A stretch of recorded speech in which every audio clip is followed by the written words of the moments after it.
বরবাদের জন্য আমি ঢাকা থেকে ছবার বম্বে গিয়েছি। ছবার যাওয়া মানে ছবার আসা, দুবার পুনে যাওয়া, দুবার ব্যাক করা, 6 6 12 আর 4 কত 18বার আমি শুধু জার্নি করেছি। বরবাদ আমার জীবনে এমন একটা ভূত সৃষ্টি করেছে মেডিটেশন হৃদয় যে আমি এরপরে অনেকগুলো স্ক্রিপ্ট আমি না করতে বাধ্য হয়েছি। মানে বরবাদ করার পর আমি যে স্ক্রিপ্ট আশা করেছিলাম, আমি শুধু রেহান রাফের একটা স্ক্রিপ্ট পেয়েছি ওরকম। এছাড়া আমি বদিউল আলম খোকনের একটা স্ক্রিপ্ট পেয়েছি, ওরকম কাজ করছি। তো বাকি আমি আসলে মানে স্ক্রিপ্ট অনেকগুলো না করে দিয়েছি। মানে একটা মেডিটেশন হৃদয়েরই একটা স্ক্রিপ্ট আমার খুব একটা পছন্দ হয়নি।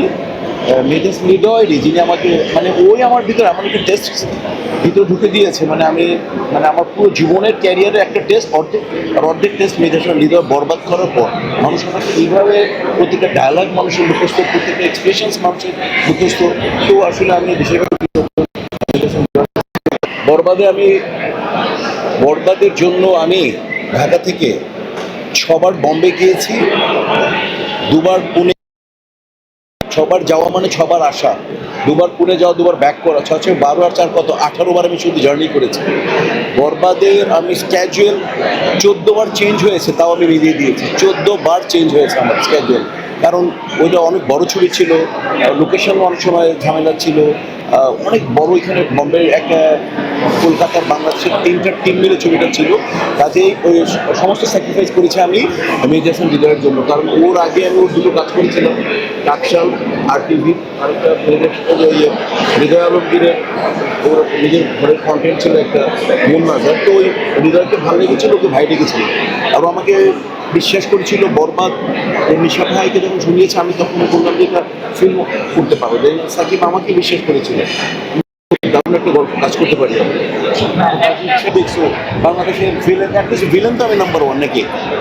তো কথা হচ্ছে যে মানে লোকটার ওইরকম কোনো রাগ নেই, খুব সাদাপাতি যাপন করে, এটা তো একটা মেসেজ, তাই না? যদি সবার কাছে গেলে ইনশাল্লাহ আমরা ভালো ব্যবহার পাবো, একটা যদি পাবো। সবসময় না, মাঝে মাঝে আমিও যখন ব্যস্ত থাকি তোমরা বুঝো না। তো কাজের সাহেব মনে করি সাধারণ মানুষ হচ্ছে অসাধারণ মানুষ। আর আমি যেহেতু লোয়ার মিডিল ক্লাস থেকে এসেছি, এখন আমি মিডিল ক্লাস করতে পারি। আমি মনে করি যে আমাদের সবচেয়ে বড় বৈশিষ্ট্য হচ্ছে সম্মান, নিজে অন্যকে সম্মান দেওয়া, যারা সিনিয়র তাদেরকে সম্মান দেওয়া, যারা সমসাময়িক তাদেরকে ভালোবাসা, এবং যারা আমার জুনিয়র তাদেরকে আদর দেওয়া। তো তোমরা সব তো আমার আদরের, সবাই ছোট। ভাইয়া ভাইয়া ভাইয়া ভাইয়া একটু ভাইয়া, আমরা কখনো কি আপনার ছেলেদের আপনার পাশে বা সিনেমায় দেখতে পাবো?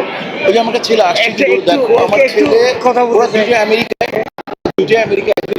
একজন পড়াশোনা শেষ করে চাকরি করছে, আরেকটা এবার ফার্স্ট সেমিস্টার দিল মাত্র আসছে। আমরা একটু কথা বলতে চাইছিলাম কি ওরা যদি গ্রাজুয়েশন করে ফেলে, তারপর আমাদের ওয়াইফ অ্যান্ড হাজব্যান্ডের কোনো নাই, ধর্মও করবা, কর্মও করবা। কর্ম তুমি যেটা ভালো মনে করো করবা।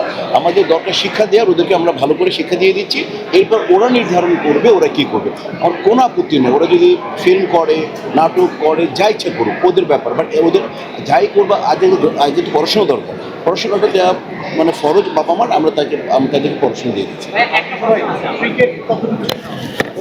ক্রিকেট তো কী বললাম, একটা দেখো না, পুরো ভাইরাল হয়ে গেছে। আর ক্রিকেট খুব ভালোবাসি। আমি তো আমার দুঃখ ছিল ফুটবলার হওয়ার, ক্রিকেট প্রচুর ভালোবাসি।